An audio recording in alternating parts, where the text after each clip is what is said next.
nabasa ko nung nakaraan na isang YouTube comment. Tinatanong ko ano daw setup ko dito sa table. Tinatanong niya kung ano daw mga monitor gamit ko, anong keyboard, drawing tablet, ganyan. Nakalatan nila marami akong naka-display dito sa table ko. Ayoko nang ganun kasi madali akong ma-distract. So, ito lang talaga setup ko. Laptop, tapos pen. Yan lang. Tapos mouse. Ano pa ba? Tubigan ko.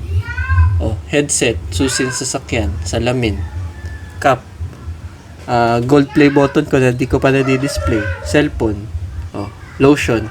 By the way, ang ganda nitong lotion na to kasi ang hilig ko humawak sa pusa namin, eh, hindi ako mapalagi pag di ako nakapaghugas ng kamay pagkatapos ko sila hawakan. So, hugas ako ng hugas ng kamay and nagde-dry yung kamay ko.